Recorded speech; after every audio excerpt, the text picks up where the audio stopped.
पारू या मालिकेच्या आजच्या भागात आपण पाहणार आहोत. दिशाने पाठवलेले ते गुंड पारूला खूप त्रास देत असतात आणि म्हणत असतात की आता आम्ही तुला जिवंत ठेवणार नाही. आणि ते ऐकून पारू खूप घाबरते. ती त्या गुंडांना विनंती करत असते की मला इथून जाऊ द्या, मात्र ते लोक तिचं काही ऐकून घेत नाही. मात्र पारू कशीबशी त्यांच्या तावडीतून स्वतःची सुटका करते आणि तेथून बाहेर पडते. तर दुसरीकडे ज्या ठिकाणाहून पारू किडनॅप झालेली असते त्या ठिकाणी आदित्य येऊन पोहोचतो. त्याचा ड्रायव्हर त्याला घडलेला सगळा प्रकार सांगतो. त्यामुळे आदित्य खूप घाबरतो आणि मोठमोठ्याने पारूच्या नावाने ओरडू लागतो. तर दुसरीकडे पारू त्या गुंडांच्या तावडीतून निसटलेली असते आणि ती स्वतःचा जीव वाचवत पळत असते. मात्र ते गुंड देखील पारूचा पाठलाग करत असतात.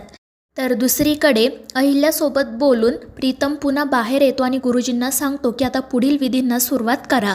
मात्र तितक्यात अहिल्या त्या ठिकाणी येते आणि प्रीतमला म्हणते की प्रीतम, तू पुन्हा एकदा विचार कर. जर तुला हे लग्न करायचं नसेल तर आपण थांबूया. आणि ते ऐकून घरातल्यांना तर धक्काच बसतो. दिशा म्हणत असते की सासू मॉम, हे काय बोलताय तुम्ही?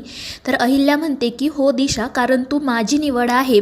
मात्र जर तू प्रीतमला पसंत नसशील ना तर मी हे लग्न नाही होऊ देणार. कारण मी हे लग्न प्रीतमच्या आनंदासाठी करते. पण जर तोच खुश नसेल ना तर या लग्नाचा काही अर्थ नाही. आणि ते ऐकून दिशा खूप चिडते. ती म्हणत असते की सासू मॉम, हे काय बोलताय तुम्ही? जर आत्ता तुम्ही हे लग्न थांबवलं ना तर माझी खूप बदनामी होईल. मी कोणालाही तोंड दाखवू शकणार नाही. आणि ते ऐकून प्रीतम मग अहिल्याला म्हणतो की आई, मी या लग्नासाठी तयार आहे. आणि ते ऐकून मग अहिल्या गप्प बसते. मात्र त्याचवेळी पारू आणि आदित्य त्या ठिकाणी येतात. आदित्यने पारूचा जीव वाचवलेला असतो आणि पारूला बघून दिशा खूप चिडते. पारू मोठ्यानेच थांबा असं म्हणते आणि आदित्यसोबत पुढे जाते. अहिल्या त्या दोघांना विचारत असते की हा सगळा काय प्रकार आहे. पारू म्हणते की देवी आई माफ करा, मात्र हे लग्न होता कामा नये. जर हे लग्न झालं ना तर प्रीतम सरांचं आयुष्य उद्ध्वस्त होईल आणि हे घरसुद्धा.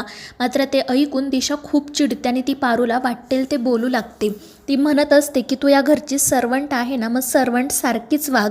मात्र पारू म्हणते की दिशा मॅडम, तुमच्या पापाचा घडा आता भरला आहे आणि आता तुम्ही कितीही प्रयत्न केले ना तरीसुद्धा हे लग्न नाही होणार. आणि ते ऐकून मग त्या दिशाची आई समोर येते. ती अहिल्याला म्हणत असते की अहिल्या, हा सगळा काय प्रकार चाललाय? इतके दिवस मी गप्प होते पण आता मी गप्प बसणार नाही. हा माझ्या मुलीच्या आयुष्याचा प्रश्न आहे.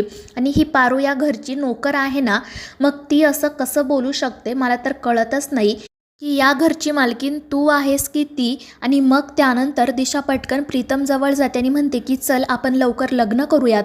मात्र आदित्य म्हणतो की थांब दिशा, तुझ्या पापाचा पाडा वाचणं अजून बाकी आहे. आणि ते ऐकून मग श्रीकांत म्हणतो की आदित्य, हे सगळं काय चाललंय? तू काय बोलतोयस? तुला कळतंय का? तर आदित्य म्हणतो की हो बाबा, आणि तुम्हीच आम्हाला शिकवलं ना की जर आपल्या घरातील एखादा माणूस संकटात सापडला असेल तर आपण स्वतःच्या जीवावर उदार होऊन त्याची मदत करायची, त्याला त्या संकटातून सोडवायचं. मग आता मी सुद्धा तेच करतोय. काही झालं तरी मी माझ्या भावाचं आयुष्य उद्ध्वस्त होऊ देणार नाही.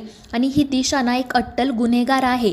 आणि ते ऐकून सगळ्यांनाच धक्का बसतो. तर दिशा आदित्यला म्हणत असते की आदित्य, बस झाला हा, आता मी काही ऐकून घेणार नाही. माझ्यावर वाटेल ते आरोप करू नको. मात्र आदित्य म्हणतो की दिशा, आता तू काळजी करूच नको. तुझे सगळे गुन्हे या सगळ्यांसमोर येणार आहेत. आणि ते ऐकून यांनाच काय तर तुला देखील धक्का बसेल. मात्र ते ऐकून दिशा रडायचं नाटक सुरू करते. पण पारू तिला म्हणते की दिशा मॅडम, आता हे नाटक करून ना काहीच फायदा नाही आहे. आणि ते ऐकून मग दिशा अजूनच चिडते. आणि मग आदित्य दिशाच्या पापाचा पाढा वाचायला सुरुवात करतो. तो सगळ्यांना सांगू लागतो की दिशाचं प्रीतमवर प्रेम वगैरे काही नाही आहे. तिला फक्त किर्लोस्करांच्या घरची सून व्हायचं होतं आणि खरं तर या घरची मालकीन व्हायचं होतं. म्हणून तिने हे सगळं नाटक केलं. या घरात येणं, प्रीतमसोबत लग्न करणं, हा सगळा तिच्या प्लॅनचाच एक भाग होता.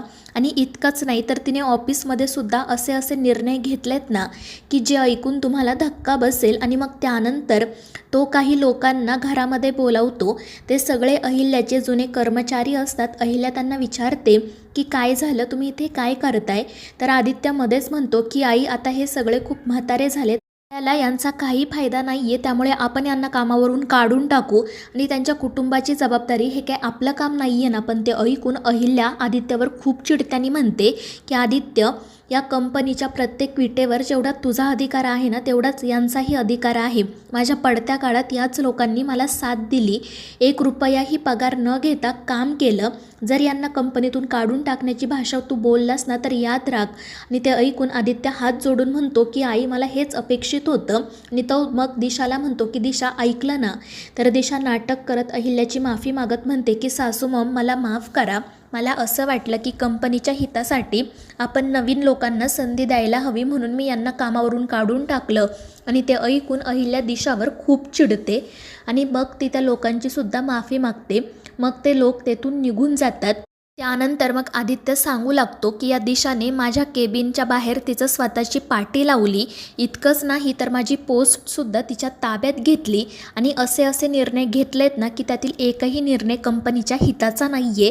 तिने कंपनीच्या पॉलिसीच्या विरुद्ध जाऊन अनेक कामं केलीत. मात्र दिशा हे मान्य करायला तयारच नसते.